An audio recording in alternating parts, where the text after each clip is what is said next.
Welcome to the Wired to Hunt podcast. This week on the show, I'm joined by Bobby Kendall to discuss advanced hunting strategies such as the difference between hunting offensively versus defensively and the Jenga approach to killing big bucks. Welcome to the Wired to Hunt podcast, your guide to the Whitetail woods. Presented by First Light, creating proven, versatile hunting apparel for the stand, saddle, or blind. First Light. Go farther, stay longer. And now, your host, Mark Kenyon. All right, folks, welcome back to the Wired to Hunt podcast, brought to you by First Light and their Camo for Conservation initiative and their brand new line of whitetail gear that came out this year. Lots of exciting stuff on that front. I will touch on it just a little bit, but before that, I want to let you know about the show we've got today. We've got a hell of a show for you. My guest today is Mr. Bobby Kendall. Now, Bobby is someone who's been on the show a couple times in the last 2-ish years. The first time he came on to talk habitat. The second time he came on to talk a little bit about habitat and a little hunting, but in the what would you do format that we do sometimes. But I wanted to get him on here at the beginning of kind of peak hunting season to dive really deep into his hunting approach, his tactics, his strategies. And what I like about Bobby is his analytical approach, the detailed mindset he kind of takes to the woods with him. Now, if you didn't see the past couple episodes that we did with Bobby, if you're not familiar, Bobby was a former guide. He used to work for some outfitters in Illinois a number of years ago. And then, gosh, I'm not exactly sure when he started, but he started a company called the Whitetail Group, which first started as a company that bought and resold farms, and then they started managing farms, flipping farms, then doing consultations on farms, then doing, all sorts of different content around whitetail hunting, whitetail habitat management strategies.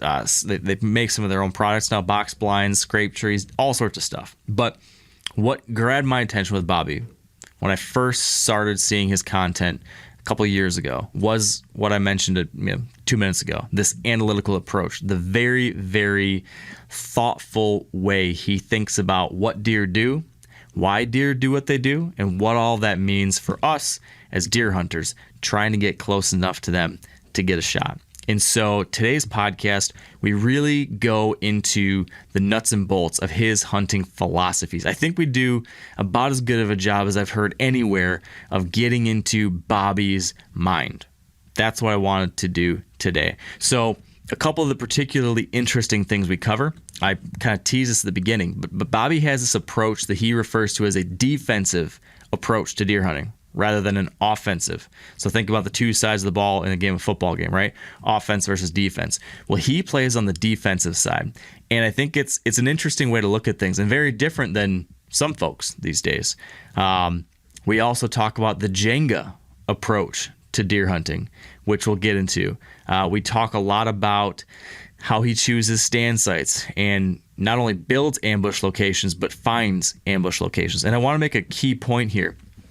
Bobby maybe has become best known for the heavily managed properties that he sets up and consults on.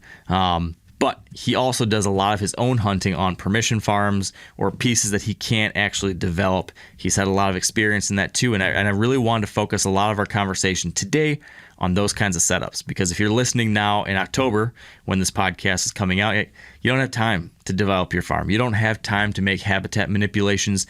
What I really wanted to cover today was, what can we find in the woods right now? If I'm heading out in the woods scouting a new piece, how do I pick a stand with what's there now? What can I do with the cards that have been dealt to me now in October or November, whatever it is? So that is really the key filter to look at this episode through. Everything we talk about should be relevant to you right now to help you kill a deer in whatever situation it is that you find yourself in. So cover all those things, cover a lot about his approach to patterning deer, analyzing deer, timing deer hunts. A lot of good stuff. I enjoyed this one. It should set you up well for success in the coming weeks here as we roll through October and then enter that sweet, sweet month of November. So I'm excited for you guys to listen to this. I also want to let you know that if you are listening to this the day it comes out or the first couple days afterwards, which would be, oh gosh, I should have had this pulled up. This would be October 3rd would be the day this is coming out, October 3rd, 2024. If you're listening on that date, or the 4th, 5th, or 6th, MeatEater's Whitetail Week is still ongoing. So Whitetail Week is something we kicked off last year. Basically, it's a big old celebration of whitetails. We've been able to convince everyone on the MeatEater team to produce whitetail-focused content because you know what?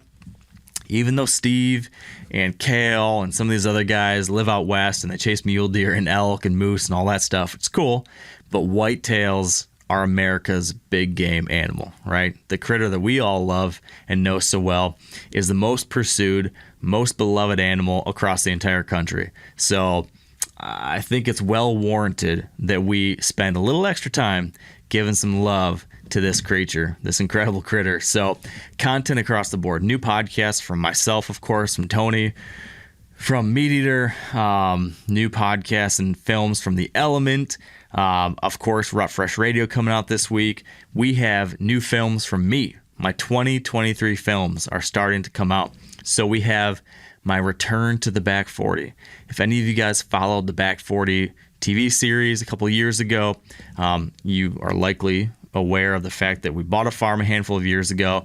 We worked for 2 years to try to transform this piece into a good hunting property, but also kind of a biodiversity hotspot. Tried to make this property good, not just for bucks, but also birds and bunnies and butterflies and everything in between. Could we take a holistic approach? That was the question with this property. And then also, could we not only make this a wildlife paradise, but could we also use it to help other people, especially help educate newer hunters? So that's what we try to do for the 2 years that we owned it.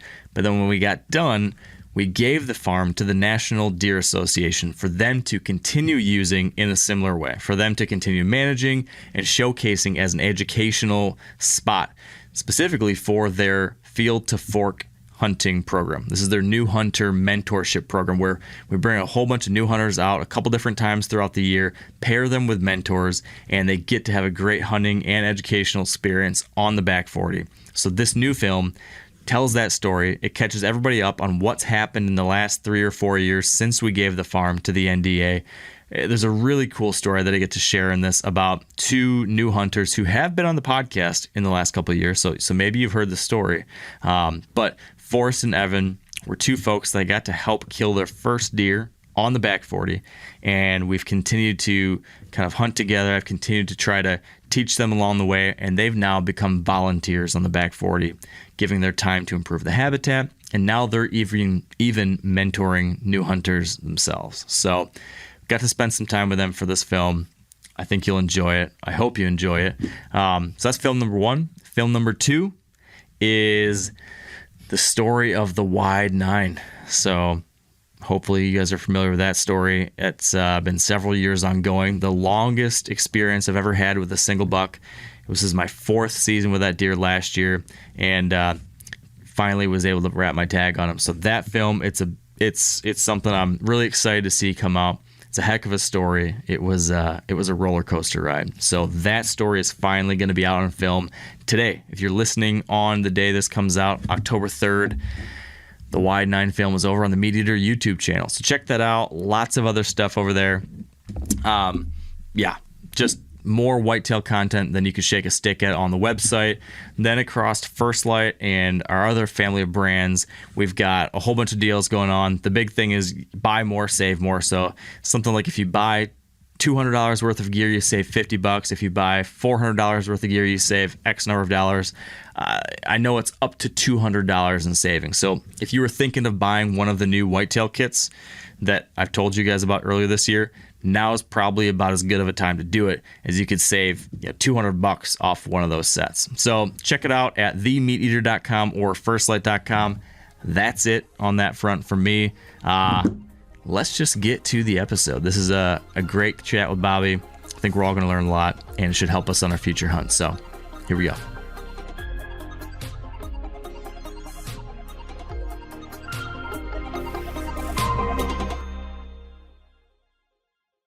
All right. back with me today, we've got Bobby Kendall. Welcome back to the show, Bobby. Thanks for having me. Excited. Yeah, I'm excited to do this one. I found that your approach, your kind of analytical style of deer hunting meshes very well with the way I see things and think about things. So I've been naturally drawn to hearing your take on stuff and very interested in it. So we've done 2 podcasts previous, as you know, but never have we gotten deep into your hunting side. We did the habitat one.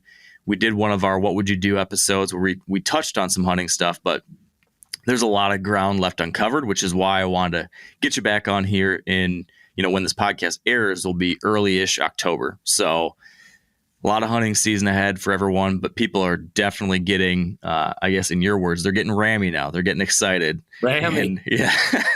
So yeah, I'm hoping we can kind of geek out on the nuts and bolts of your hunting strategy. And that brings me to my first question though, which is, are you getting rammy yet? Are you getting excited yet? We're days away from opening day in Illinois and Michigan when we're talking.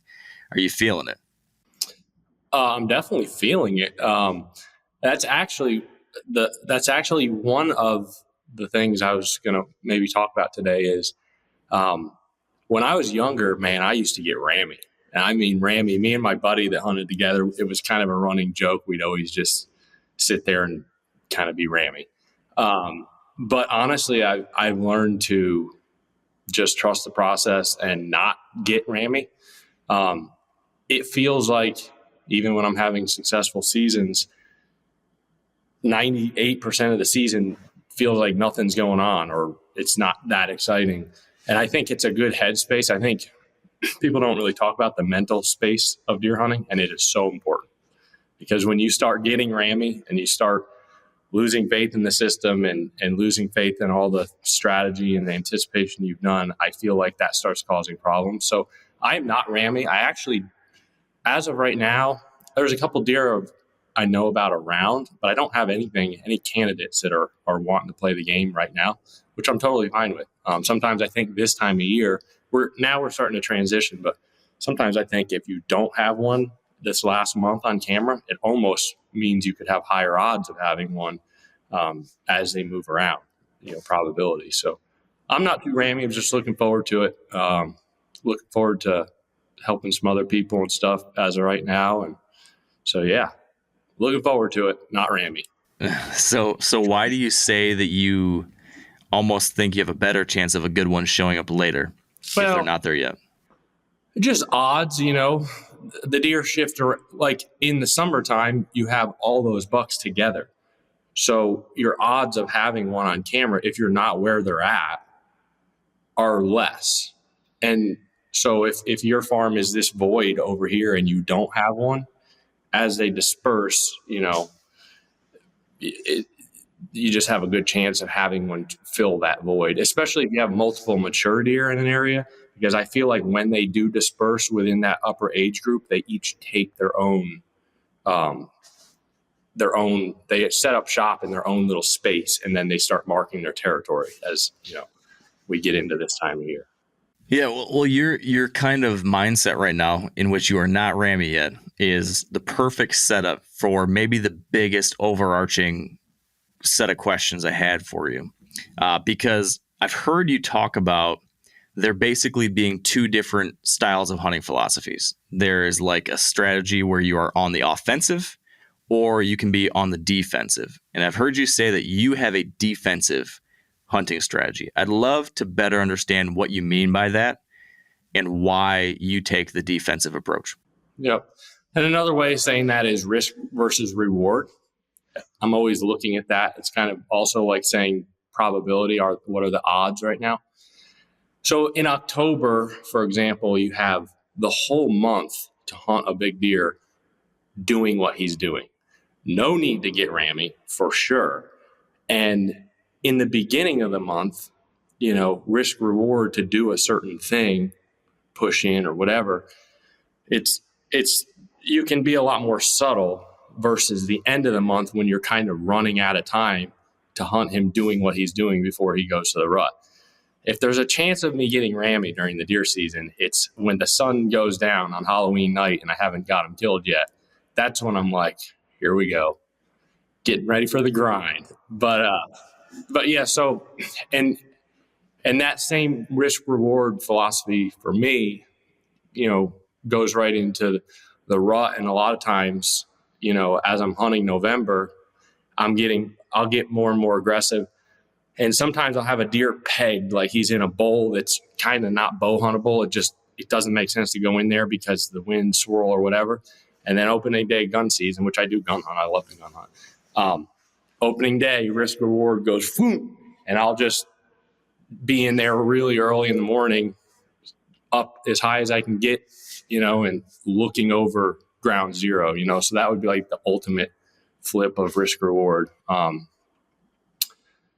Does that explain that kind of? And hunting on the defensive, it's just, we're always like, when we do like consults and stuff and help people, I always try and get them to think of their farm as a nature preserve. Everybody wants to hunt that legendary nature preserve down the road. And it's like, well, how do you make your farm that vibe? It can be, you set it up in a way that you hunt as little of it as possible and you hunt it as effectively as possible, but still effective. And that's hunting defensively. Every time you go in and out, you're not boogering things up. You're not, hurting things. So I guess that's maybe a different spin on hunting defensively, Yeah. I've heard you also describe it as, some people are always trying to find something to do to kill a deer. Like, I'm going to use this strategy. You've been listening. Yeah, Bobby, I'm prepared. Awesome. So I've heard you talk about how some people want to find something to do and you're more worried about the things not to do. Can you expand on that? Yeah. I mean, look at the foundation of this, like all this deer hunting has become, and I'm guilty of it. It's become this massive like operation of development and strategy and whatever, but at its foundational level, and it's most of the deer I've killed have still been at this kind of foundational level. You got to be able to like understand big deer and their mindset, and you need to be able to hunt them just in the wild, and so all this other stuff, it's built on those foundations and principles of how big deer think and act. So what was the question again? Well, just helping me understand how, how a lot of people are looking for the stuff they want to do, and you're more worried about not doing things. Yeah. So like at the foundational level, you need to be thinking about that and just hunting a deer and being out ahead of his mindset and, making good decisions. And that requires like, thinking and taking your bow and arrow and your tree stand to the woods and hunting. It doesn't require, like, for example, calling deer, rattling. I do not blind rattle. And this is like hunting a mature deer, right? I think so many people that are just blind rattling, if they happen to call in the biggest mature deer in the area, they don't know they called him in. He is so far downwind and gone, it's not even funny. So I feel like without really I'll sit there sometimes with the antlers for half hour and I'm like, nope, not feeling it. Like there's so small windows where you can just feel the electricity in the woods and that their mindset is like, they're just going to run up there and come in there because they are not in a good head, frame of mind. And so that's the type, and even then I don't know that I really ever blind rattle because, like, quick story, I had the biggest deer I ever killed was 211, and I saw him cutting across the field, and I called and this and that, and it had poured rain, and he came down to my left, and he went to a creek, and he stopped perpendicular to me. And for like 5 minutes, he stood there, and he'd look left at me, and he'd look across the creek, and he'd look left and look across. He wanted to cross that creek to get downwind of me so bad. And finally, he's like, well, I'll just go take a peek. And he turned left, and he came right down because he couldn't cross the water. And he stopped as soon as he could see the plot, and he turned around and went the other way. And they killed him the next morning. But that's just an example of how badly they do not want to come in. That's just one example. But there's so many things. Like everything is a tool. We have all these strategies, and it's all a tool. And some of it, there's times and places. There's times and places for giant food plots, because you have a situation that makes it really huntable, even though it's giant. There's other times for little food plots it's just kind of all tools, and I'm always thinking, like, I'm trying to visualize what the deer is going to do, or how he's going to use it, or how he's going to act, and think like him, and if it doesn't make sense, then probably won't do it. But yeah, back to the original question, I just think keeping it basic, hunting like a ghost, not leaving as much scent on the farm as you can, understanding thermals, like I generally nowadays, I'm going to the woods in my work clothes that I was like, my pants I was working in that day, like, because I've tried so long all the stuff for scent, and it's like, I must stink, so I'm going to get smelled anyway. And yeah, it can make a difference, and I'm not saying not to, it's all little strategy, but there's things that you can focus on. Like, I think if people focus more on thinking like a deer and learning a deer and stuff, they'd be more successful than some of the, I don't want to use the word gimmick, but just some of the stuff that goes on. All right. So is it fair to say then, rather than crazy aggressive moves or gimmicky stuff or products, you would take it's a long game, so I'm going to think like a deer, run the marathon, and minimize mistakes? Is that like a succinct way to summarize? Yeah, I think of the season as a whole, and if I get my few opportunities, I've done well. So, just never getting rammy, and always trying to leave that farm undisturbed that day when you come out, I think is the philosophy. Trying to keep your farm the nature preserve in the neighborhood. Okay. So if I want to be a more defensive minded hunter, I should be thinking about two of the things you just said there, which is, treating the farm like a glass house, not getting too rammy. Are there any other like core fundamentals to being that style of hunter that we need to take note of? I don't think so. As far as hunting defensively, I mean,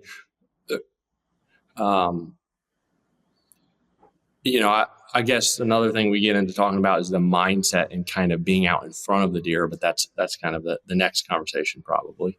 Yeah, I do want to talk about that. One more follow-up then on this. Can this ever go too far? Like, can you ever be too defensive, too passive? Oh yeah. Explain that. Yeah, so I don't want people to get so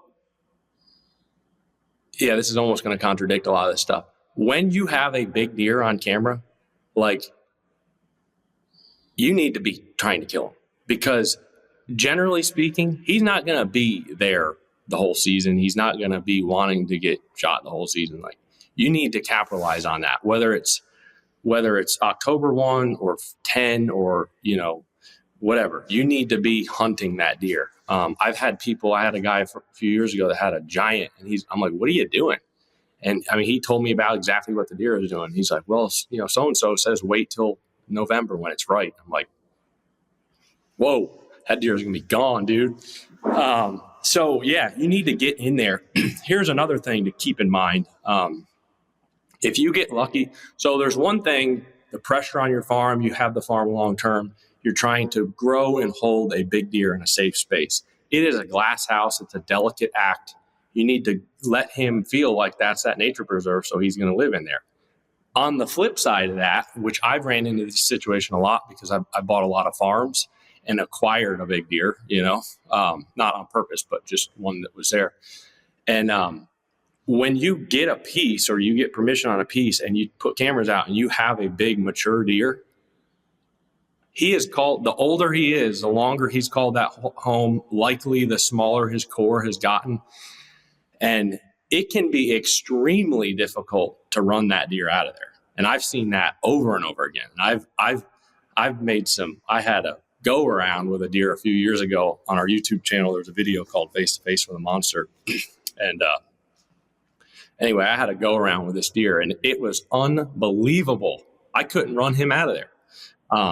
So, there's every situation is different. If you're hunting in your farm and you're managing your farm and it's your farm for ever or whatever, like, you need to, it's a glass house. But if you just find a deer, you have got to hunt that thing. You can't just sit around and, and that's a loaded question too. Sit around and wait for the perfect days.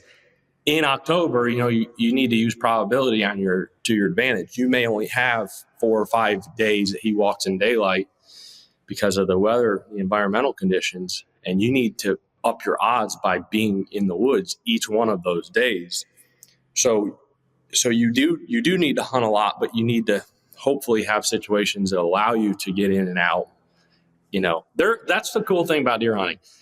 Like, there is no one size fits all. It's almost like you just got to sit back and take a lot of these philosophies and principles and then make educated guesses and decisions. And all the little probability and all the little strategizing adds up, and probability will reward you over the years and over time, but there is no one size fits all.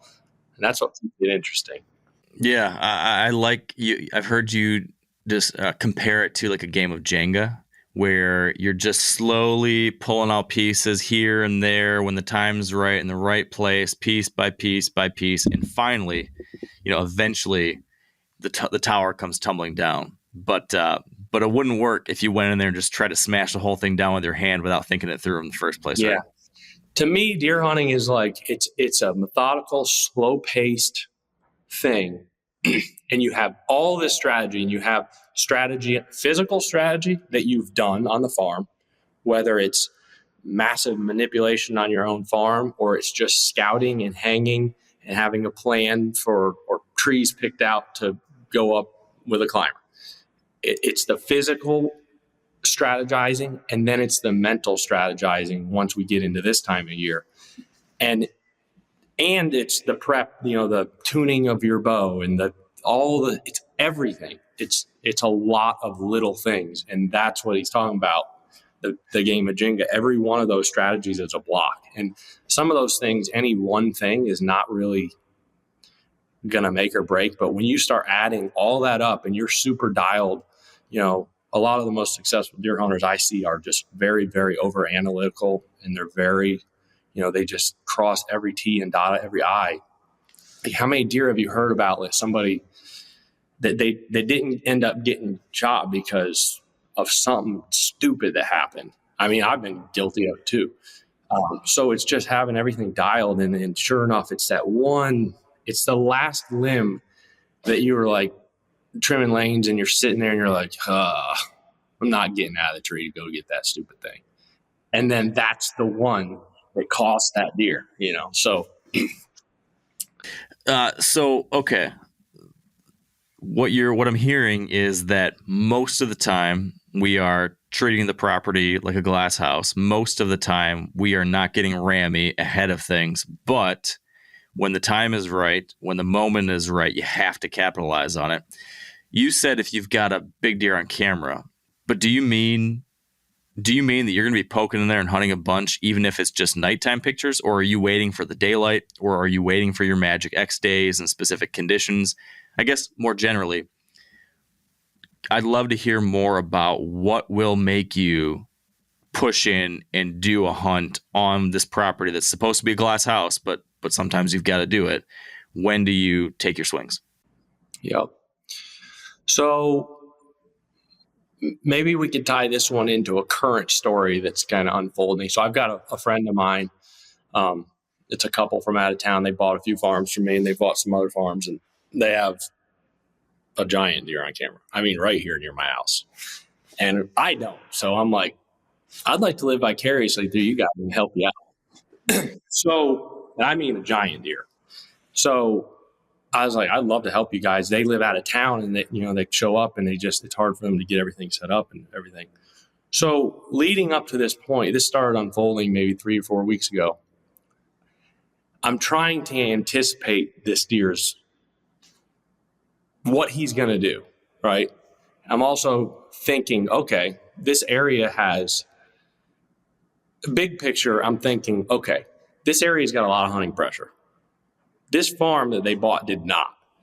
So in order for this deer to be this age and this big on this several hundred acre farm, this is probably home. He's probably spent a lot of time here. So also with all that hunting pressure and stuff, I'm like, we need to really try and get this done in October. So they have late planted beans. They've got the latest planted beans in the area. They also have some corn. So we got on a Zoom and kind of came up with a plan. And basically this deer, we have to mitigate like a westerly wind. But where my mindset goes to is, what's this deer going to do? Okay, he's going to be most likely, because this is his core, and it's the latest beans around. The biggest deer generally will hang on to the field that's just looks like some yellow leaves, but there's green ones down in. He'll be in that field. That's the last place he'll eat, usually. So when he transitions from that, so they're already lucky because they're going to have that green field. I wish it was corn because we could mow corn back there. They have so this field goes back into the east, and then there's like a turkey foot, and they had planted a little food plot there, but the westerly winds, the type of winds that we're anticipating having the night that he walks in October, are going to have some west in it. So we need to mitigate that. So we need to use a ditch for thermals. We need to use a box blind. Where do we want to sit so we have upper hand? Found that spot, put the box there. The next thing is, as this small window where the beans are green, what's he going to do? He is going to transition from that green to other green / corn. So I got 2 spots set up to buy back corn, ready to mow, blinds put on there. If he shifts to the corn, and there's kind of like 120-yard gap that goes from the corn to the beans, and I've got Brownings along the road lined up so I can catch him anytime he transitions. As he transitions in that moment. It's the closest corn round. So the last step was the green. And of course, we haven't had rain. So those food plots are kind of at the far end of those beans. And we need to drag him to the west through a little death trap. These beans were very short. They were really late planted, and they're on 30-inch rows. So I went over there and I drilled wheat, radishes, and turnips for candy. And I actually drilled a really heavy dose of winter peas. Because winter peas, to me, they generally will get decimated. You know what I mean? Like anytime you try and plant them, they just wipe them out. But they love them because it's so close to a soybean. I almost drilled soybeans in the mix too, to get a bunch of baby soybeans. And that's kind of putting all my eggs in that. Just we're trying to hold them there an extra couple days to catch one front. So I drilled into the standing beans. I no-tilled. Then we didn't get rain. So then I went over there and spent a day with a water tank, and I put 26 tankfuls, which equates to half of an inch per acre. I watered this entire field because I'm like, we've got desperate times call for desperate measures. We've got to drag it. And all the while, so that day, again, back to the whole you can't run a big deer out thing.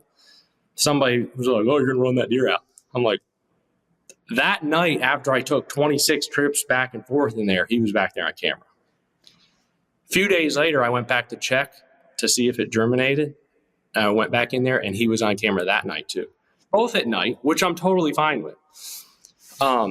So all that being said, I've anticipated what he's going to do. He's going to be on the last bean field, which we have. We have a westerly wind. We've mitigated that, and we're dragging him to, and this is the final thing I did. There's like a 50-yard gap.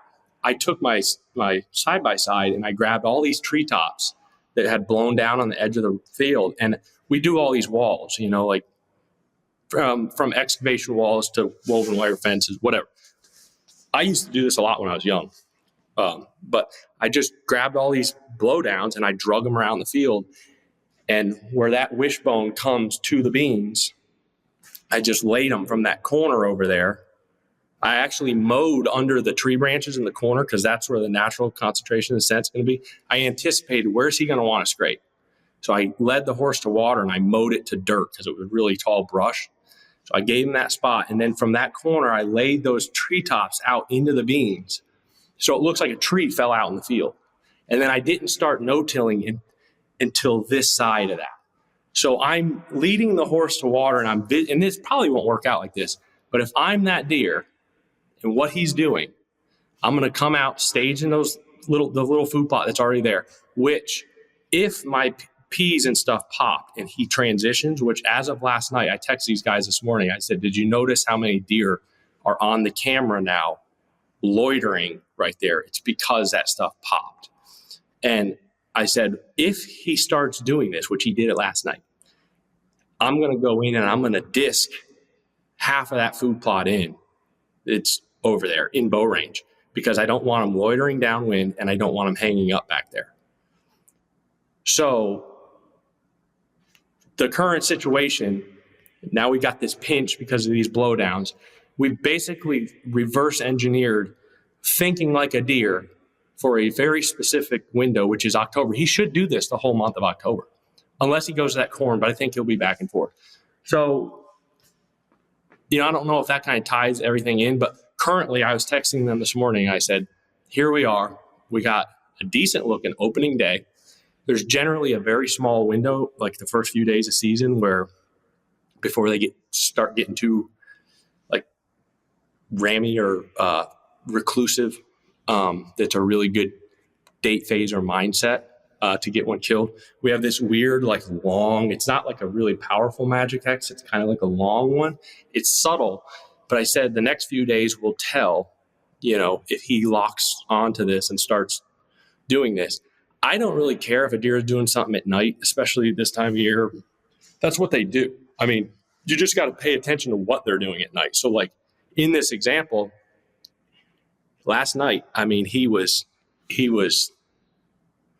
doing what we want him to do. And that's all good and fine because in my opinion, big mature deer, they're not necessarily like geniuses. They're not like, they can't like reason or they're not smarter than other deer. They just, when they get into this mindset in the fall and they start getting reclusive and stuff, they have a much more specific set of triggers that make them walk in daylight. But then when you see them, they're just, so we're all good with them walking at night. It's fine. You just got to anticipate the days that you need to be there in daylight, which would be opening days looking decent because we have a northwest. We have some form of a high pressure front. It's a long, kind of slow, drawn out one. But we also have a magical little date in those first couple days of the season. And you're saying that that's magical just because it's the first couple days of the season and they haven't been pressured yet. It's still relatively natural movement at that point, right? Yeah, so that gets into my whole date phase mindset philosophy.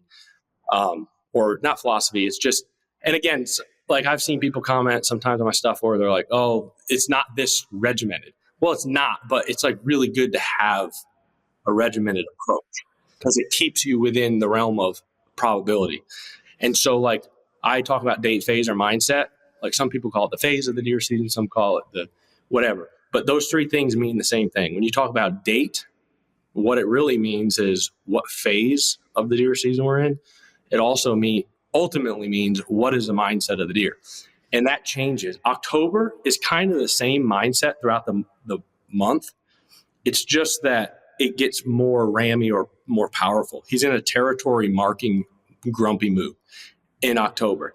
Now there's a couple little windows or micro phases within that I think, and that is the first couple days of season, for some reason, just seems like you can have less of a powerful environmental situation, meaning weather, and still have them in daylight. It's a small window, and I just subtly feel like I've noticed it over the years. Like first 3 days of the season, maybe? What's that? Like first 3 days of the season? Yeah. Yeah. First 3, 4, 5, it's pretty small that I notice. And it's a subtle thing. A lot of this stuff is subtle. And then there's another phase I call the boomerang phase, and it's October 28th. And that's where like all these deer, they separate like they're doing now or whatever.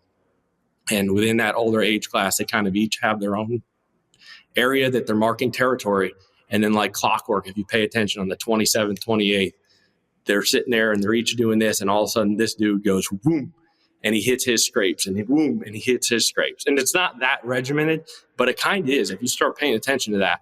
And so then by using that concept, if it's October 28th, you might say, well, I know this big deer is next door. I know he's hit this scrape in the past. I'm probably going to go sit here tonight because there's a chance that he boomerangs out of his core and he ends up over here. And that's just one of those things, compounding strategy. One of them little layers in the Jenga, that help you make educated decisions, and eventually probability catches up with them, Yeah. So I know you've talked in the past about wanting to be ahead of the deer, like not be behind the deer and reacting to pictures and stuff like that and chasing them around, but rather anticipate the mindset, anticipate the trigger with environmental conditions or whatever, and then be there ahead of them. Can you expand a little bit on those triggers? You touched a little bit there on the mindset thing in October, but can you elaborate on the other triggers that will allow you to be ahead of the deer? We talked about this last time, so we don't need to do like a super long run, but I want to make sure if someone's listening and they didn't hear that first one, that they get a sense of what environmental factors you're looking for. And then also the moon is another thing I know you believe in too. So I think of it as, and again, just simplifying it, I think of it as three things that influence a big deer to move in daylight. One is date phase or mindset. That's a constant. You can predict that years out. Two is the moon phase. I know there's a lot of debate around it, but I've seen it. I can feel it. A bunch of guys that are big deer killers, Mark Drury, Lee Lukoski, Ben Rising, they all feel it. That's another thing. That's a constant. That's something that you can predict and watch. And then the third thing is environmental conditions, and that's the wild card. Those are the fronts. In my opinion, it's all about high pressure fronts. I'm less concerned about the temperature and more concerned about, that the power of that high pressure front, which we got videos on our YouTube called Magic X Days or something like that, or how to set up your weather app or something. And that just kind of breaks down how I look at that. But, that's kind of everything else kind of falls in that. Like I've seen some comments, well, what about like the rut and and a girlfriend and that, that falls into date phase or mindset, so. And as far as the moon, just so I can, I don't know anything. My moon thoughts are so simple. It's like, I don't know anything about a red moon. I don't know anything about all the charts. All I know is that the rising moon is powerful. And when it rises 45 minutes before it, the sun sets on the day before the full moon, it's more powerful. It's a factor that makes it more powerful to see him. And then it flips in the morning. Perfect example. And again, this is kind of subtle, but if you pay attention, did you see all the big deer that got shot in the opening few days of Kentucky and Kansas this year? And there was not really any good weather. And then it kind of slowed down. Perfect moon, the couple days leading up to the full moon.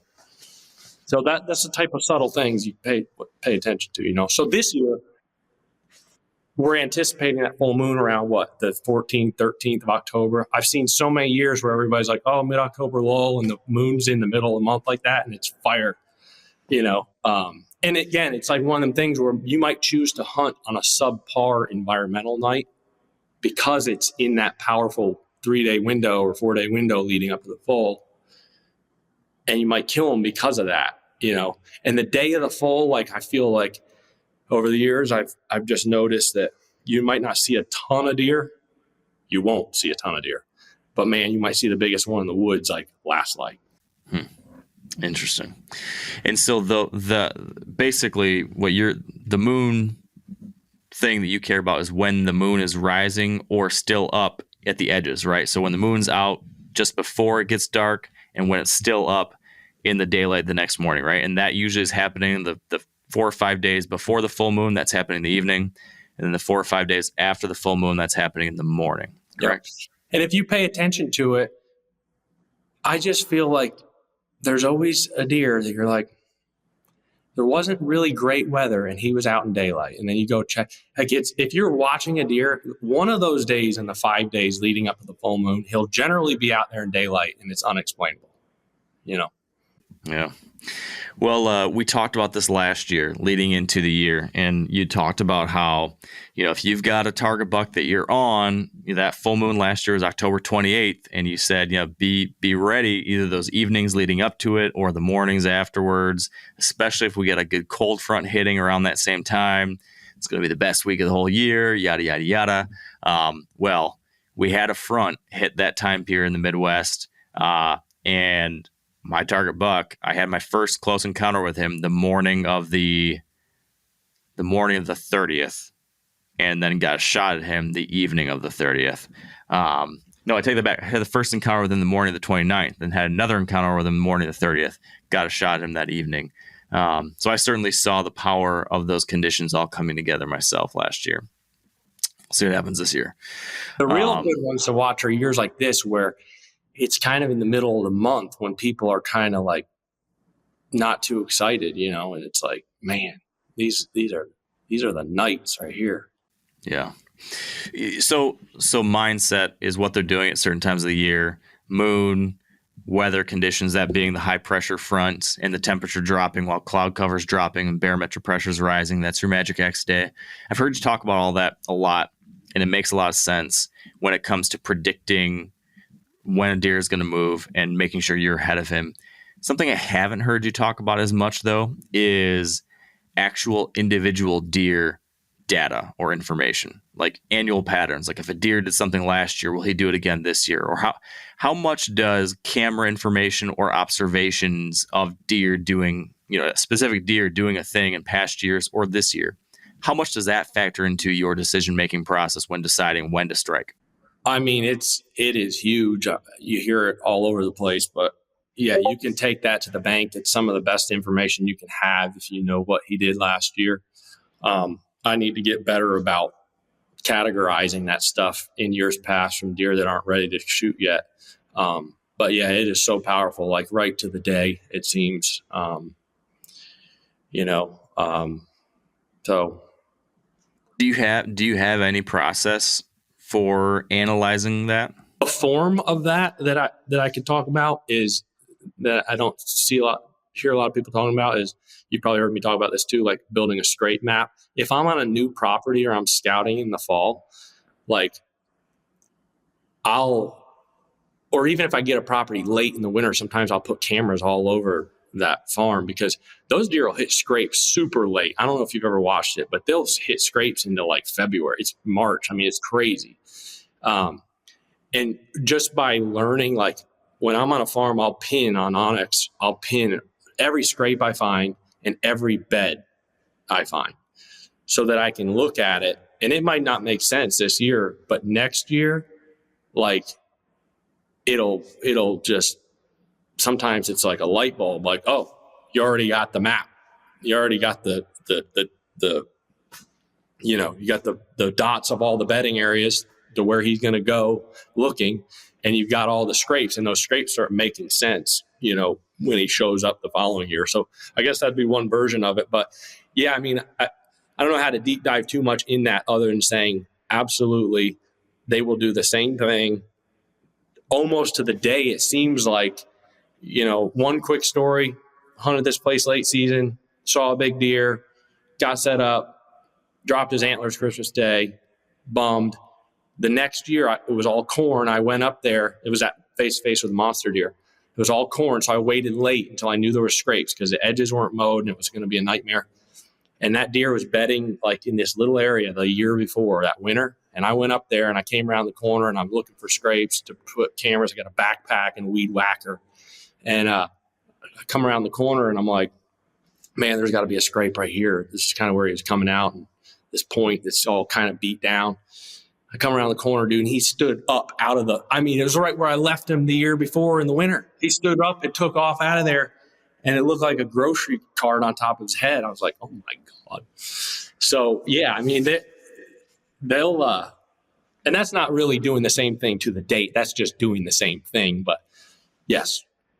Will you ever be in a situation where you have your mousetrap laid, everything's set, and you would go hunt him because of that annual pattern, even if those other factors like the moon sucks, the mindset, maybe it's mid-October, so mindset maybe not be the best it could be, and the temperature stuff is not that great. But man, last year he did it. Would you hunt in that situation? I'll give you a good example of that one too. I feel like today these real world examples are coming out. A couple years ago, I shot that really wide, goofy giant there in Illinois. So I literally kind of took a bunch of stands down and stuff, and I left one stand in case he showed up and he was a lot bigger, because it was like definitely like right ground zero for this deer in the rut. And anyway, I had one picture of him. It wasn't a great picture, and I kind of wasn't even hunting him. It was a bad picture. And I had a picture next door on the piece that I accessed through. These people gave me permission to come through there, and they had a produce patch back there, and I had a camera on the produce patch that they let me put out. And I wasn't even really paying too much attention to it. All of a sudden, like November 4th, this deer was like standing in the camera, and I'm like, wow, I definitely misjudged that thing. So the next day we had like 50 mile an hour winds or whatever, two seasons ago, I think it was. 2022. Like the 5th or something like that. And I literally just went up there and went right to that stand I left for that deer in horrible conditions. I mean, it was probably some type of a front coming through, I would assume, because of the wind and stuff. But man, it was crazy conditions. 50. The only reason it happened was because they were all bedded on the north sides in this bedding area of the slope. So I was able to get in there, because they weren't bedded where they normally would have been bedded. And they were bedded right on the backside of a cliff right next to me, and they popped up. But so that would be an example of just like, going to where I knew he was the year before, and I literally left a stand for that deer. And it wasn't the most I wasn't even really thinking about the deer until the day before when I got the picture, and I was like, oh my God, I misjudged him. Yeah. So you would look at annual data as being enough to go in after him, even if the conditions aren't perfect. Probably one of the most powerful things, and I think you still need the conditions to really make it effective. But if ultimately you still got to hunt, especially in the rut, like you still got to hunt, because in the rut, or, saying the rut is kind of like a very broad thing, because that means so much. I mean, the whole deer season is the rut. Even right now this is a phase of the rut. Their mindset is they're getting like, the whole thing is the rut. A deer's whole life is the rut. But, so yeah, you still got to have the weather conditions, to make a move. But when we get into a certain date phase or mindset, you have got to be in there with them, kind of like two things I could tell somebody to do to up their probability and almost get out of their own way is, once November 1st rolls around, get out of the boxes, get out of the fields, and get in the woods, in the cover, because that's where they're going to spend the highest amount of their time. And the other tip would be, once November 1st rolls around, stop paying attention to your trail cameras and just hunt and think like a deer. And, the cameras will basically tell you he's alive or he's dead or he's still around or whatever. But it doesn't even matter if he's not around, because somebody could be like, oh, I got a picture of him 2 miles away that evening before, and then you don't go hunt, and then he's all over your farm that morning. So those cameras will do more harm to your mental status when you roll around on November 1st than they will do good.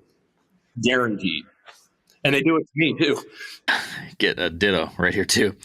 So that's perfect though, because the next thing I wanted to ask you about was kind of shifting gears to, okay, we've talked a lot about when to hunt and when not hunt, or when to be conservative versus aggressive. But now let's talk a little bit about where you're actually setting up on these deer, and,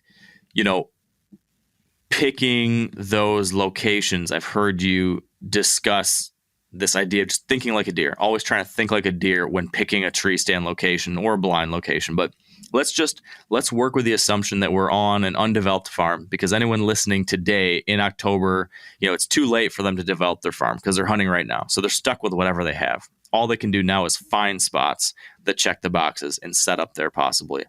So can you explain a little bit about what you mean when you say thinking like a deer, and how does that play into your strategy when picking spots to hunt? Yep. In October, their mindset is to mark territory. They are flexing their muscles to the deer population, and they're trying to show off. As simple as I can explain it, you want to get cameras on all the scrapes on your hunting area, especially the ones on the field edges around the food. And they're going to tell you the story of what he's doing and where he's going to do that. Then you need to find a spot to get set up that has good ingress or egress. And that's kind of, I guess I would take the right spot over good ingress or egress. But the most important thing I could say about your setup in October is those evenings he's going to move are most likely going to be westerly to northwesterly winds. They're going to be high pressure fronts. So you need to have your setups for those evenings that he's most likely to move. And you need to really pay attention to finding a setup where your northwest also aligns with a big, deep ditch behind you or a hillside or something to pull your air down. I feel like more big deer have escaped death because of the air currents in October than any one thing, because we've all been screwed by him. It just, when the sun goes down in October and your highest odds of him coming out, the air just starts doing whatever it wants to do. And you need a big ditch or hole for the thermals to suck down that hole. So that'd be my process. Cameras on the scrapes, figure out which one he's hitting, hunt that scrape, but do it in a way that you're hunting with a westerly and a northwesterly, and you have something to pull your thermals down. I did a little reel a couple days ago showing the type of spot that I would choose. I would rather be in a stand than a blind, and we manufacture blinds, sell them, and they're scent free for that reason. It's a tool, a deadly tool. But I'd rather be in the tree. A lot of times I'll have a tree over the blind. I'll have a stand. I'll be in the stand during the November and the blind during October. But,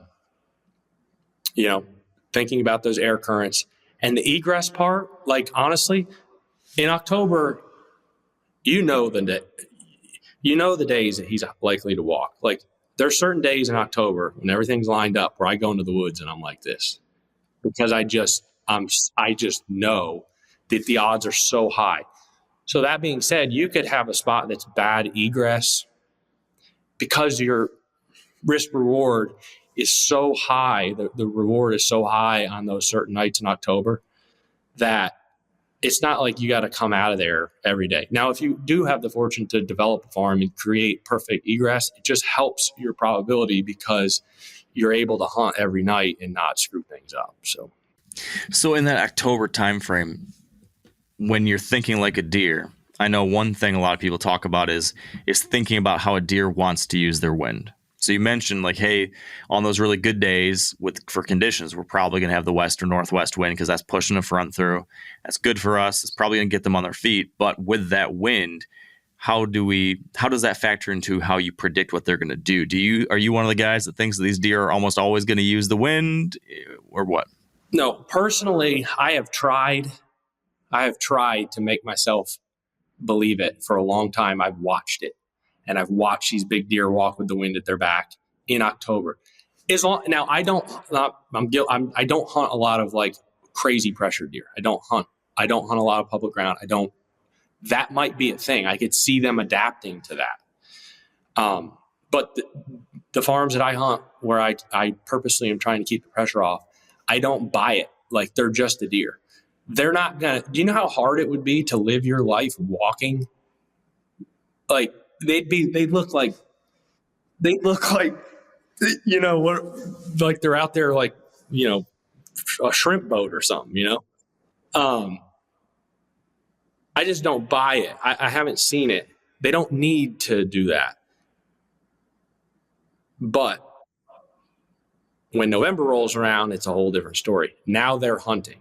You're hunting them. They're hunting does. Does live in cover. You can't see into cover a lot of the times, depending on the farm. They're using their nose to find a doe. And that's when it becomes really important. So as far as the winds in October, I'm not really concerned with making him walk into the wind or this or that. November, completely different story. And, and another thing about that in October, I think I hear it every year. I start getting texts. Oh, they're pushing them already. They're chasing already. And it's like they'll send a video and the buck comes out. There's a couple does over here, and he goes over to him and he lip curls, he rushes them, and they go straight to the closest scrape and they leave the field. I think you got to get your head wrapped around the fact that, yeah, there's some does that come in early. I get that, but you're hunting probability. You're hunting the mass numbers of what's going on. He's flexing his muscles. He's marking his territory. He's grumpy. When he stretches his legs I've seen some nights in the end of October where they just put the miles on. Scrape, plot, through the woods, next scrape, plot, boom. So that's the mindset they're in October, is they're marking territory. And they don't need their nose to do that. November, they're hunting does. Now, walk me through how you're thinking like a deer and using that fact to your advantage when choosing where to hunt. Yeah, so almost start looking at those bedding areas, those spots does bed within his core area, as food plots or kill plots. They're destinations. The difference is, instead of likely he's only going to show up there at last light or first thing in the morning, he can show up there at any time of day. So, think of those bedding areas as connect the dots. I've also seen them go on a jaunt on the right day with the right conditions in November, where they'll hit every single, they're on every camera, it seems like, on the whole farm in a matter of 10 minutes. It's just crazy. We've all seen that too. So yeah, you just got to think like a deer. He's going to be checked. Those are the places, like, you can kill him on food source in October or November. I've done it late in the day and stuff like that. And a lot of times my strategy, because to get into some of these places in November, it's more invasive, but the way you make it uninvasive and hunt the best time of day to kill the most mature deer in the woods is you wait until the field clears. The field's clear, gray daylight, 8:30. You shoot across the field on the bike, and you get into a sweet inside corner funnel on the downwind side of the cover, and you sit there till 2:30, and then you get back onto your bike and you go shoot over, and maybe you do hunt a food plot in the afternoon or whatever. And that is, like, in my opinion, the most mature deer in the woods. You are definitely more likely to kill him in the middle of the day between the 5th and the 13th than you are in prime time in the morning and the evening. We used to see that back in the day, like when I was guiding for outfitters, like years and years ago. It was just crazy to me that, like, the few amount of people, like if we had 100 people or whatever in the season, the few amount of people that actually hunted all day to the number of big deer that were killed in the middle, it was crazy. And that's when you're watching odds and probability at work, because you got so many people out there. Again, you're not going to see a ton of deer, but man, it's kind of like turkey hunting when they lose their hens or whatever, and they just are so vulnerable in the middle of the day. It's the same deal, man. They'll get out and stretch their legs, and it's hard to tell. You just got to be there. You got to grind her out. Yeah. And it seems like the core principle there during the rut for you is rather than pinch points and funnels, it's really more downwind of the cover, downwind of those bedding plots as you described them. And that's where the buck's going to be. Because lots of times people will set up in a spot where the wind's good for them in the rut, but the deer would never be there because they can't use the wind to scent check for does. You want to be where they're going to be, which is what you just described, correct? I prefer to be in a funnel that also is on the downwind side of the cover. And it doesn't necessarily just need to be like a bedding area. The whole wood lot is cover. So I like to be in a funnel that is also relative to downwind of cover, or a funnel on that side of the woodlot, because he's most likely not going to be, again, he could be anywhere, but probability, you're just stacking odds by thinking like a deer, and then date phase mindset. When you get into November, there's like so many like little phases, I feel like, that happen, and they happen to the day.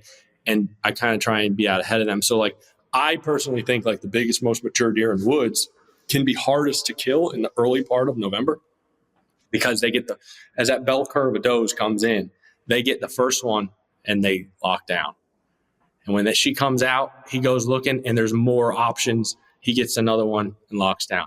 And a lot of times they become kind of non-existent. And I think that's why the midday is so powerful, because, when they lose them, they just, they got to go searching. And then, and I love that time of year, because it's like just wild. The 10th and 11th are some of the most exciting days. And then you get into, like, I always look at the 14th and 15th as lockdown. I kind of generally take that as a couple days to regain, energy and whatever. I'm not ramming, I'm just tired. And so, I'll chill out for a couple days on purpose, usually. Not to say that they're not good days, because they can be, but that's my rule. And then from like the 16th or 17th to the 20th, I think is the most powerful time of the rut to kill the biggest deer in the woods. I call it, so that first phase I call pre-lockdown cruise phase, and then lockdown. And then this is what I, in my own mind, call post-lockdown cruise phase. That's when I feel like I see the just mega giants. It's when not that I see them all the time, but the ones I've seen, the ones I see on cameras, the random like giant that you're like, what, where did that come from? It's like, that's when that all goes on, because now the bell curves come off. He's lost a doe, and now he has to work for it. And he's had a taste of lion, and lion tastes good. So he's like, fiending. And so that's a very vulnerable stage. That's when you get those deer that are kind of like almost like zombies. Like you're like, really? He's not acting like a big deer.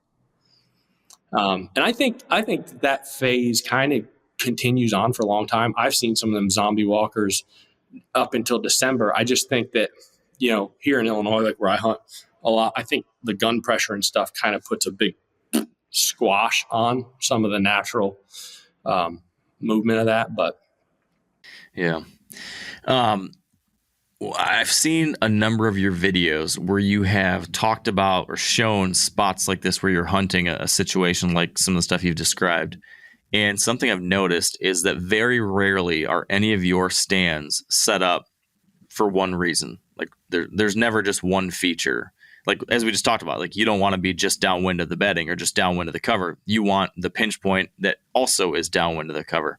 It seems like, and you've said this, you're always looking for spots where features compound. They like build off of each other. Can you just expand on that a little bit? When you're choosing spots to hunt, what kinds of spots give you those multiple reasons or those compounding factors that make it a really powerful location? Because I think over the next month and a half, there's going to be a lot of guys and girls walking through the woods trying to say, should I hunt here or hunt here? And I want to lay out some clear guidelines for what makes a spot like the spot within the spot, the best of the best. Yeah. Well, pay attention to the deer and the cameras, even if they're night, because I always say the best way to learn a farm is to learn it through a deer. He'll teach you the farm. In October, compounding would be, like I said, you really want to pay attention to those thermals, because it doesn't matter how good the spot is, you're going to get blown up in if there's downhill going towards where he's coming from and the wind's in your face, you are screwed before you started, and you better hope he comes out early. In November, like we just talked about, funnels on the downwind side, thinking like a deer. One thing to get more granular on this is, like, I have this saying that says I would rather be in the wrong tree in the right spot than the right tree in the wrong spot. I see so many people, and we'll get, me and my buddies we're getting like arguments about the tree stand location, but I just feel like sometimes it is a matter of yards between it being where it needs to be and not. When I'm assessing a spot that I'm going to put a stand, I'm looking around at blowdowns and depressions and all this stuff and sticks that are falling and bushes. And I'm like, when he moves through here, how is he going to navigate this stuff? Because it's usually like all these micro funnels within a 50-yard area. And that's what they are. And so I'll kind of read the area, and then I'll go, based on the wind, I want to hunt here.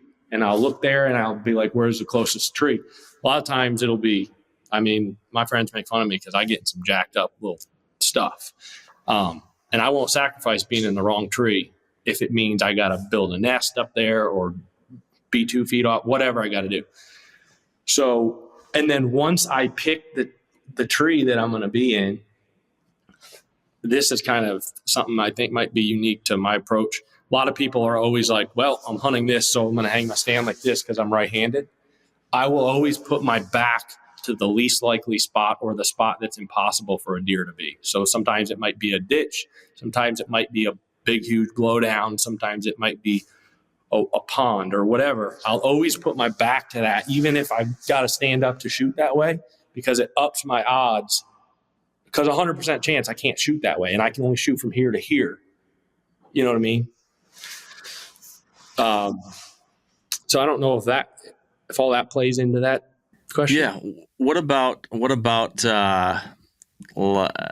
finding spots where you have, you build these situations a lot, where I see you build you'll put blowdowns down or woven wire or something to funnel deer past a certain thing. And then you'll also have a natural ditch crossing. And then there will also be an inside corner.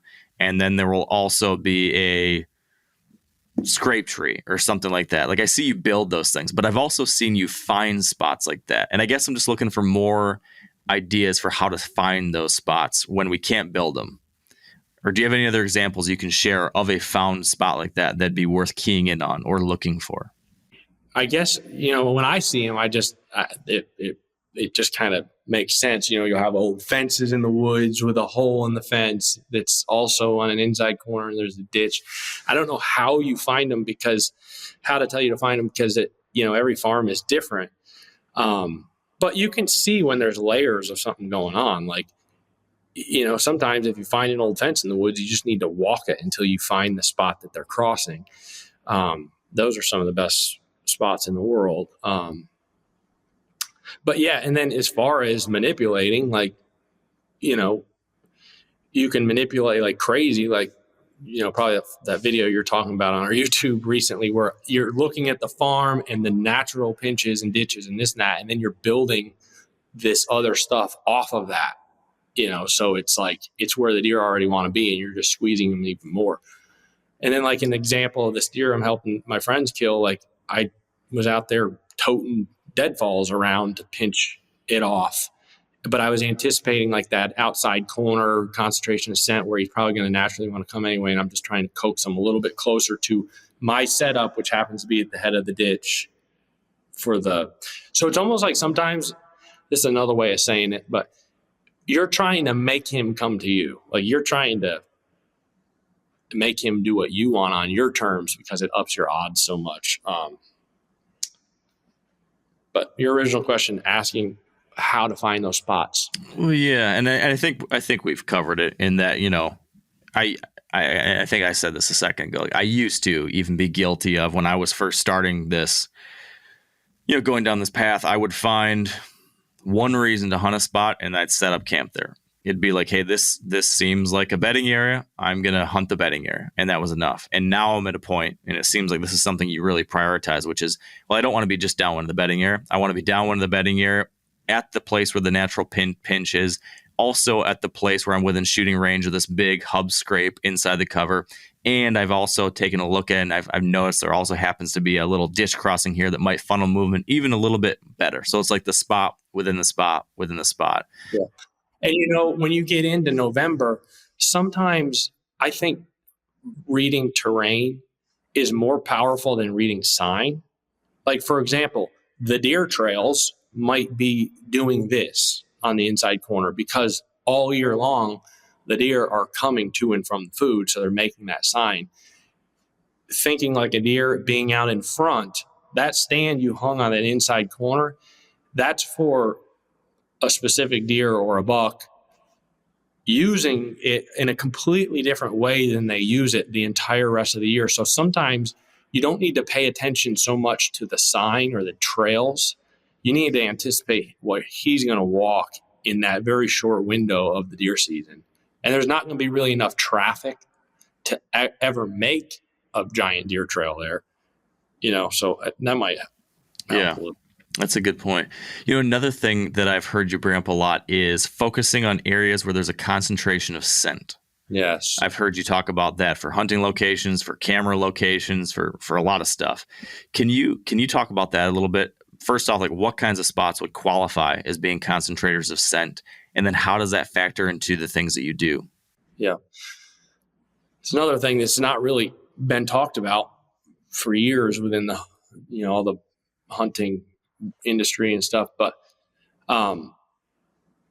we say it all the time when we're on farms. We say concentration of scent. If you pay attention to buck sign, you find a cluster of old big rubs from years past, or you find a random scrape down in the woods or a giant rub somewhere. If you look around real quick, it's almost always in some type of a concentration of scent, whether it be, the reason it happens on food plots and food edges is because there's a concentration of scent there, and all that being said, like the biggest, when we talk about it the most, and the biggest, thing I key in on it is tree coy locations / hemp, when you're trying to make a scrape or a deer go to a certain spot, or you got a green to grain in a little section of fence or something to pinch them, you're creating concentration of scent, and you have the green to grain or whatever it is, you have the pinch, then you put a tree coy there, you eliminate scrape branches, natural ones on the edges, and all that stuff just starts just pushing the scent more and more and more to that spot, which makes it more and more powerful. You want to see the ultimate example of concentration of scent? Put up a tree coy in the middle of a pasture in Kansas, or grass fields out in western Kansas. We put out, tree coys and stuff out there, and then you put a feeder near it and you get even more scent. The first year, I thought there was some of our tree coys that weren't going to survive. They were down to like a 1 inch. It was crazy. And these deer would come from, like I had pictures, I'd have like a water tank and a feeder and a tree coy in the rut. These deer would come out there in the middle of the day, all times a day in the rut. They wouldn't touch the feeder or the water tank. They'd come straight to that scrape, hit it, and be gone. So I truly feel like you could just stick poles in the ground out in some of this big open stuff in Kansas and smoke giants out there. It's hilarious. But, they're just communicating. And if you think like a deer, he spends a lot of his time walking around at night, and he lives with his nose, and he's walking around the woods. And October is generally when they're doing the most scraping, because you're thinking like a deer and they're territorial and whatever, they're trying to flex. And you walk through a pinch at night and you get hit in the face with all this scent, you're going to get ramming, and you're going to want to say, this is my house. And so that's why that sign blows up. So we're all the time, me and Toby and stuff, we're walking around the woods and we're like, concentration of scent. It's always, I had a classic example of concentration of scent. A few weeks ago, I was up in Wisconsin walking around a farm. Maybe we'll post a little reel on that. But it was like a pinch between an inside corner of a field and a neighborhood. And there was just all these giant old rubs from the past. It's pretty funny. So those are the kinds of places that you would prioritize for cameras, probably too? Definitely the types of places that you try and build mock scrape setups. But yes, cameras, because there's generally going to be a ton of sign there, So as far as hunting strategy, I'd say it's not like I just hang a stand over it because it's a concentration of scent. It's just, it's a really good, it's a philosophy that teaches you how to build a spot when you're manipulating, really. So if it's a food plot, you're eliminating scrape branches, you're having 2 food sources, you might pinch them with a bunch of blowdowns you skid in your golf cart like I did the other day, or a woven wire fence, or 1 strand of barbed wire, or whatever. And it's that philosophy that you're concentrating scent, and it's becoming more powerful because of it. The other way to manipulate or think of it is if you are doing some TSI on a south-facing little point, you stand there, you let all the light in, you blow this little point up so it becomes a bedding point, a bedding knob that a deer has to use his nose because maybe it's the thickest chunk patch of the woods. And you have a tree stand that's already pre-planned on the downside of it. And then you put a water hole. I love this tactic. It's just a little water hole. Use a pond liner, just a little, 8-foot hole. That is not trying to make a primary water source. That is literally trying to concentrate scent. When he is looking in the rut for a doe, now not only do you have the downwind of a bedding area, you also have a little water hole that concentrates scent, and then maybe you hang a hemp rope or whatever, because there's going to be a concentration of scent there because of the water. So it's going to be a spot that they want to naturally communicate and scrape. So now all of a sudden you've taken a terrain feature that deer are naturally bedding on, and you've compounded it by you thinking like a deer and saying, now we've got a major concentration of scent right here.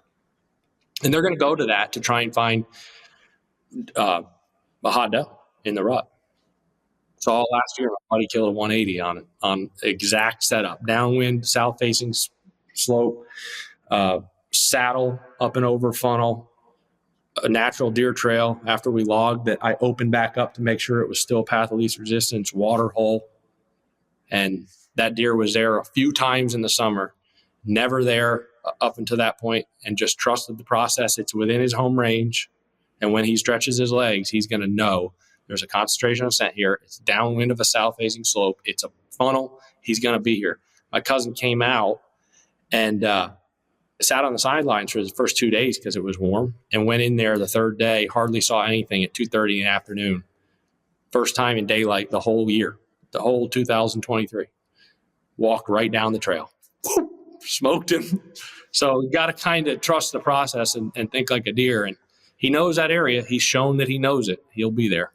And I guess it's not too different than what we just talked about a second ago, where you're just trying to layer like feature upon feature upon feature. It's the same thing, because where there's concentrations of scent, either you create them like you just described, or in the natural world, the place where the concentration of scent typically exists is where multiple natural features come together, which is what pinches or funnels deer into a concentrated area, which leads to the concentration of scent. So I suppose we're almost talking about the same thing here. Yeah. Deer. Yeah. It's just kind of an interesting thing to follow from now on. When you're out in the woods and you see clusters of sign, just kind of take a look and be like, why is that sign here? Is there something that's congregating deer traffic, making a concentration of scent? And you'll see, you'll be like, light bulb. I mean, how it helps you, I guess, there's different ways, but like I said, it kind of helps you create spots. And you mentioned the hemp scrapes, mock scrapes in general. I know, in places that you're able to set up, you've got a really cool tree koi setup that you guys put out there. But do you have any advice for people that are trying to create mock scrapes in season with natural, trees? In what situation should someone do that? And how would you best recommend they do that? So, I got that kind of series I got to get back on going with the developed versus undeveloped farm. My undeveloped one, there's a cove that I'm anticipating if this deer shows up, he's probably going to be using. It's a good setup with the thermals and this and that. I clipped all the branches down that had scrapes in the past, and I hung a hemp rope on one that's within bow range. So And I did that to this other big deer trying to help my buddy kill over here. When I was back there, I went around the edge and I took them all. I had a whole ranger full of scrape branches or potential scrape branches. And some people be like, oh my God, you're doing that? And there's a 200-inch deer in there. Well, he's just a deer. And by taking those other branches, when he comes out, he might come out, nibble, bum rush a doe, go to the closest scrape and leave the field. Well, now there's only one scrape that he can do that to. So, I'd say mock scrapes are good. They're most powerful when they're in a area they want to scrape, which is a concentration scent. Usually when somebody's like, I put out a mock scrape, but they haven't hit it, it's because it's in a spot that's not really like a concentration scent. And sometimes that concentration of scent is because they have no other options. So they're going to go to it, and then it's going to start fueling itself. So, yeah, they're powerful. I like the tactic of taking some of their natural ones away. Okay. So I think this is a good place to kind of tie a bow on things, because I feel like we've got a pretty good idea of how you're looking at choosing these locations that are the best of the best places. We're looking for those concentrations of sign. We're looking for multiple features converging to give a deer multiple reasons to be there on the right days and times. And you have a whole philosophy on how to predict when those right days and times are. One final question, I guess two final questions here. We have the right spot or spots. I'm sure we have an idea of when the right times are. But I am curious about your approach to like volume of how often you would hunt a spot like this. Cause let's say like everything's lined up, Magic X, past history, mindset, everything's green light, and you have this spot. Let's take the example you just described. This undeveloped lease you've got. There's a cove in the back where you've got these really cool different features all coming together, kind of a inside corner. They're dropping off, bedding off this point. You've got kind of a pinch. You've got a logging road the deer should use. There's all these reasons for the deer you're after. Farm. Oh, hell yeah. I might sneak over there and sit it myself, Bobby. Watch out. It's a good looking spot. So everything lines up and you hunt it day one, let's say. He doesn't show. So then my question is, do you hunt it day 2? Do you hunt it day 3? What kind of volume will you apply to these kinds of locations where you really believe in the spot and you really believe in the conditions, but he just hasn't shown? How much is too much? How do you know? I think that's somewhat situational. Obviously depends on your egress, most importantly. If you... And again, those gifted nights are kind of far and few in between. Like within a front, you're going to have the best night, the best sit. So if it's a very unsafe place to go into and you're busting deer, like you're going to know when you leave there, like you're going to have the gut feeling like, oh God, the whole place is blown up when you leave, or you get slipped out of there. And you can kind of feel if the type of pressure or damage, is he continuing to hit the scrapes at night? Like, I think you can kind of get, the only way to answer that is you got to kind of be self-aware of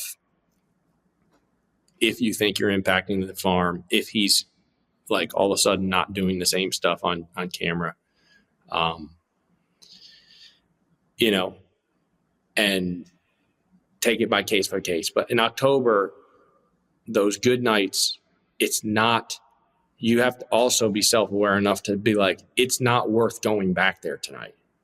Like those high pressure fronts are such high odds sits that if it's a risky business area to go back into, like you don't need to be going back there.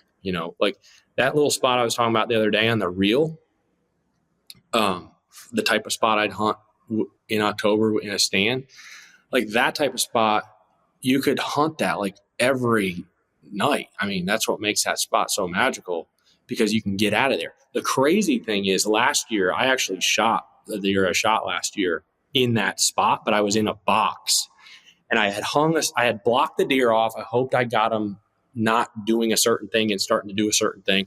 And I hung a stand, and my gut feeling was that stand was going to be wonky because of the winds. And it was. So then I brought a box in there to help mitigate that. And I ended up killing that deer. But then this year we got permission to hunt on the neighbor's like tree line. And then once I could move the stand a matter of 30 yards, it totally changed my egress, my ingress. I wasn't leaving scent anywhere.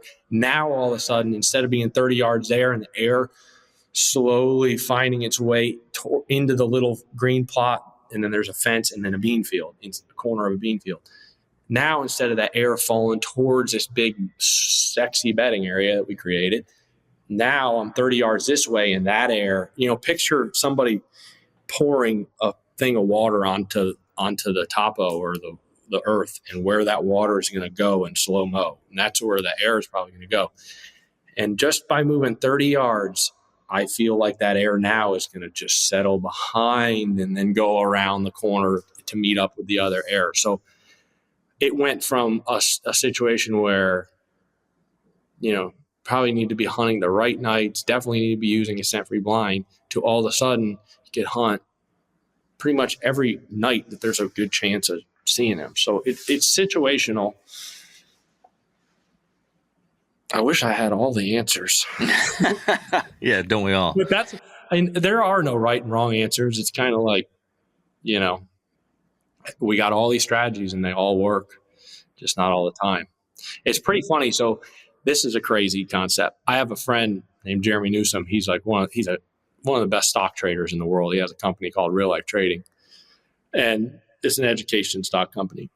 And he always says, there's all these strategies.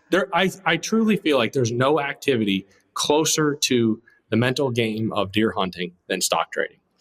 And he's like, there's all these strategies. They all work, just not all the time. And, the market rewards the specialists and the people that are attentive to detail, and the people who are patient and wait on the trade to come to them and not get rammy it's the same thing in deer hunting. The people who wait and are patient and are analytical, you can back trade the stock market to learn charts, just like you can back trade the deer hunting history. It's a wild thing. And if you really want to have your mind blown, maybe I'll grab a chart and I'll send it to you. You can post overlaying moon phase with the stock market. That will blow your mind. Really? Yeah. So anyway, it's just kind of an analogy, to the whole thing is so mental, and it's so strategic, and everything works, just not all the time. And it's just being aware in different situations, and making very good educated guesses and not doing crazy things that are not within the plan. Like him with the stock market, he teaches people to have a plan, like literally a written plan. And I kind of, with my deer hunting, I kind of have a regimented thing that I follow. Not that it's that tight. It just helps you to stay organized and focused and have a plan, so you don't get too in the moment, and you continue to think like a deer. So you have a plan. It's a starting point. It's a foundation, and then you'll be flexible as the season goes on. But if I forced you to call your shot based on your plan and what you anticipate and what you know and what you have set up this year, if I forced you to call your shot and to predict and describe how, when, and where you're going to kill a target buck this year in Illinois, tell me that. Tell me how you think it's going to play out. If you had to predict how it might happen and where, what do you think is your best chance? So on that developed farm in that series, I'd say maybe this afternoon I might go mow corn. And I think that at a certain point, a certain deer might lock on to that corn. And then within the first couple high pressure fronts, probably make a mistake. If it happens on my lease in that video, that deer that I'm kind of waiting on up there has not showed up yet. Talking about history, I don't even remember that I had cameras out early enough last year for some reason to know like where he was this year. But if he shows up, I think he's going to be a giant. And I personally think it's going to happen in one of the first several high pressure fronts that he shows up. it's going to happen in that cove where I eliminated the branches and put that scrape branch. I overseeded the bean field. So I have all these little food plots that are just hand broadcasted within the beans because that's all I can do. So that deer would probably show up and be hitting that scrape in that corner. And if he shows up later, because I don't know when he would show up, if he shows up, it's probably going to be right across from that cove in that great big tree on that sweet little inside corner. If he shows up a little later and I got to get into hunt in November, I will hunt that spot over and over and over again. Every single sit, I won't move as long as the wind is good, and he will come through there eventually. And it's probably one of them deals because it's 2 hours from my house. I'll drive up there, 8:30, I'll e-bike, drop my bike 20 yards from the tree, I'll get in it, and I'll sit there all day, and then I'll get out. All right. So I wish I had a deer like just, pegged right now, and then I could call the shot because that'd be a lot easier. But I'm kind of still in the waiting phase. Here. How about this? Are your friends going to kill that 200? Boy, I wish we were like a couple days further along here because I feel like I'd like to think that the watering day was not all for nothing. I think I got it to germinate a week sooner than it would have, which puts the growth a week ahead, which could make the difference in that small phase in the beginning of the year with the green beans and this and that. I think that I can't see him not. I mean, he's large. Well, I can't wait to see. I'm sure, well, maybe you'll be sharing with folks the story if it happens. So hopefully we'll get to find out ourselves too. Yeah, we've been documenting it. So sweet. So that's a perfect way to end this, though. For people that want to see that story whenever it comes out, for people that want to see some of these farms you've been talking about, you've got great videos about it. Can you fill folks in on where they can connect with you guys, where the videos are? You've got a new project launching soon. Maybe tell people about that too. Yep. So we have a YouTube channel. We try and keep it very organically educational. I mean, you just go on there and watch stuff and take bits and pieces. We buy and develop a lot of farms and we offer them for sale. We have a pre-market list where people can get on there and see these farms. They don't generally hit the market, but they can see them on the front end. We can design with people to tailor their, hunting style and stuff. That's our mainstay. We have a logging division where we log for people, heavily weighted on deer strategy and stuff. We have a consulting division where we help people set their farms up. We have Facebook and Instagram. It's kind of funny. Like a lot of people build these YouTube channels and stuff. They build them, and then they try and figure out like what they're going to do with it. Whereas like me and Toby had our heads so focused on buying and developing property for so long. And we had kind of stepped away from the hunting industry, like back when the outfitting days and stuff. And then all of a sudden we're like, oh, wow, people like watch our stuff on YouTube. It's kind of weird. So now we're kind of doing it in the reverse order. Now we're trying to start working on the social media, and we kind of accidentally got where we were now. So now we're starting to work on that. So the project he's talking about that I'm excited about launching is we are starting a Discord server. So Discord is an app. It was actually originally made for the gaming community.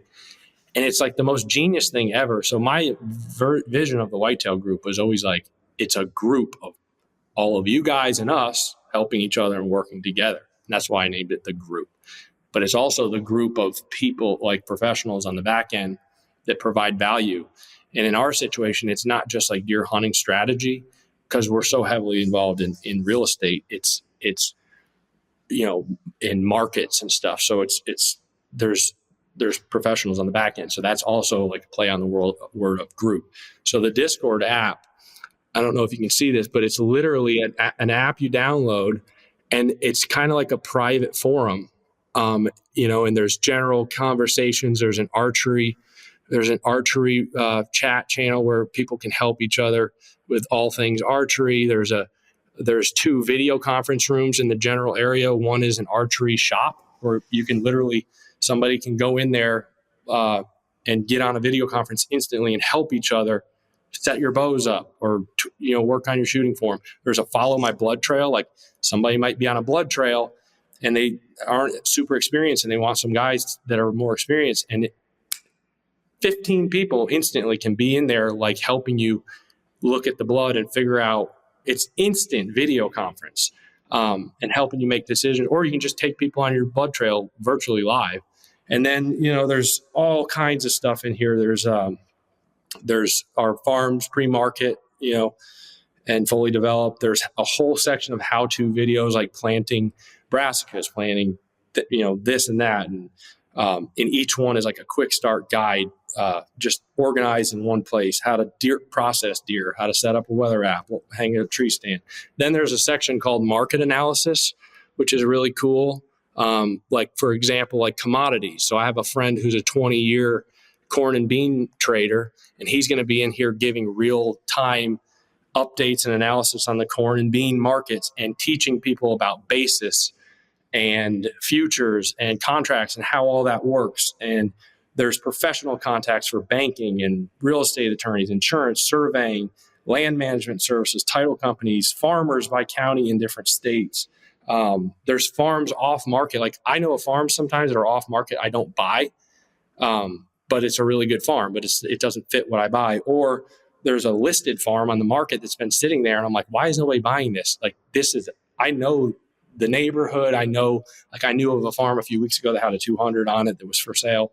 Like, so there's special farms that we might throw in there. And then there's going to be there's downloadable farming leases and hunting leases that are blank. Like, we've tailored our farming leases over the years, to be hunting friendly and buy your crops back the right way, so it's most affordable.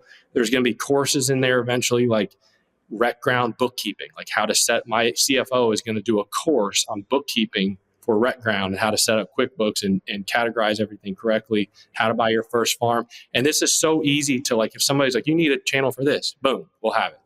If somebody wants a course for this, boom, we'll have it.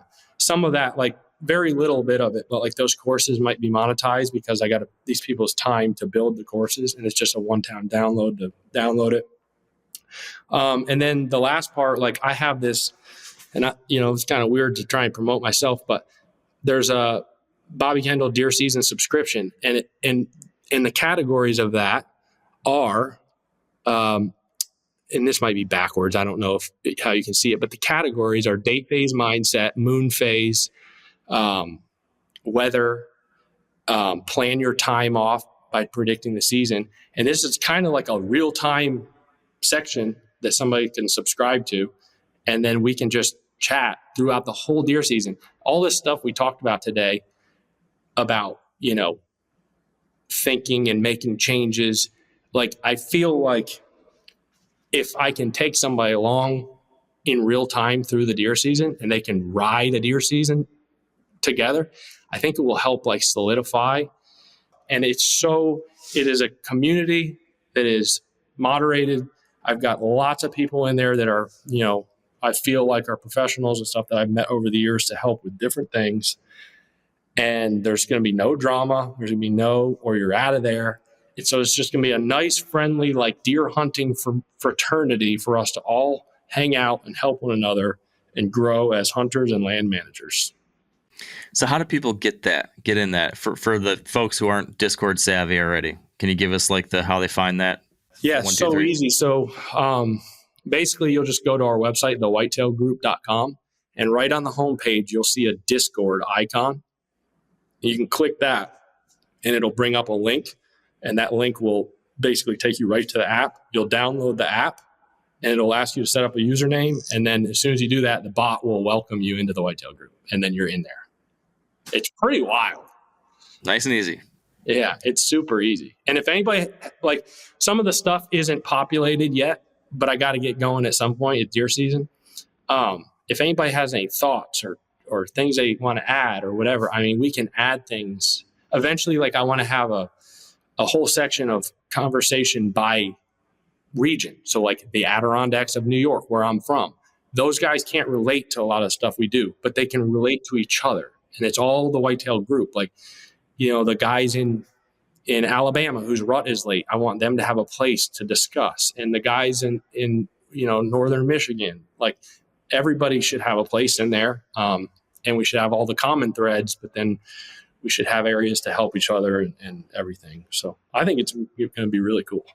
I love it. Well, I'm signed up. I'm on there. I'll be following along and chiming in when I can. So I'm looking forward to it as well. And this has been great. I knew it would be. I appreciate you sharing all this, Bobby. As I mentioned on the top, your approach resonates with me. I appreciate your analytical take on this stuff, and looking forward to putting it in action here pretty soon. Awesome. Good luck. Thanks, Bobby. You too. And I look forward to hearing about this 200 that you're living vicariously through, and hopefully your shot coming together on that giant on the undeveloped lease or somewhere else soon. So something will pop up. That's the thing about it. Again, and I don't get too rammy, even if the one doesn't show up this season to hunt. He'll show up next year. It's all probability. He'll be there. All right. Well, we'll have to talk about it next time. Thanks, man. All right, and that's it for me today, folks. Appreciate you all joining. Hope you enjoyed this one. Like I mentioned at the top, make sure you head on over to themeateater.com or firstlight.com to check out all of our Whitetail Week content and the savings. Definitely, please go watch those new films on the MeatEater YouTube channel. I'm proud of my return to the back 40 and the hunt for the wide 9. I hope you guys enjoy those too. So until next time, appreciate you being here and stay wired to hunt.